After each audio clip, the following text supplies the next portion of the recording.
इचलकरंजी महानगरपालिकेच्या निवडणुकीत शिवसेना शिंदे गटाच्या जिल्हा युवती प्रमुख सलोनी शिंत्रे यांना पक्षाकडून उमेदवारी मिळाली नाही। त्यानंतर त्यांनी पत्रकार बैठक घेऊन आपली भूमिका स्पष्ट केली। मी एक कट्टर शिवसैनिक असून बाळासाहेब ठाकरे यांच्या विचारांच्या तालमीत तयार झालेली एक निष्ठावंत कार्यकर्ती असल्याचं त्यांनी म्हटलंय। या निवडणुकीत आपल्यावर अन्याय झाल्याचं सांगत त्यांनी माझी उमेदवारी विकली गेली असा गंभीर आरोप केला। ज्यांना शिवसेना काय आहे हे माहिती नाही अशा व्यक्तींना उमेदवारी देण्यात आली असून माझ्यासारख्या निष्ठावंत कार्यकर्त्याला डावलण्यात आलंय। इचलकरंजी शहरातील एका व्यक्तीकडून हे सर्व प्रकार घडवून आणण्यात आलेत असं सांगत त्यांनी आपण अपक्ष उमेदवार म्हणून निवडणूक लढवत असल्याचं स्पष्ट केलं।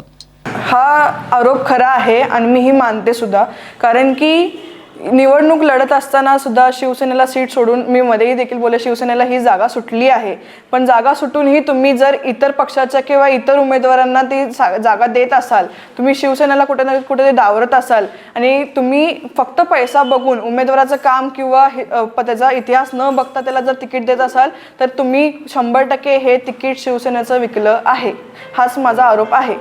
सलोनी शिंत्रे यांनी प्रभाग क्रमांक 10 क मधून अपक्ष उमेदवारी अर्ज दाखल करून निवडणुकीच्या रिंगणात उडी घेतली आहे।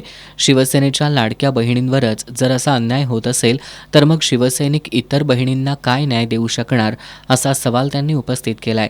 आपण जनतेच्या प्रश्नांसाठी आणि विकासासाठी निवडणूक लढवत असल्याचं सांगत प्रचारात उतरलेल्या सलोनी शिंत्रे यांच्या भूमिकेमुळे शिंदे गटात चांगलीच अस्वस्थता पसरली आहे।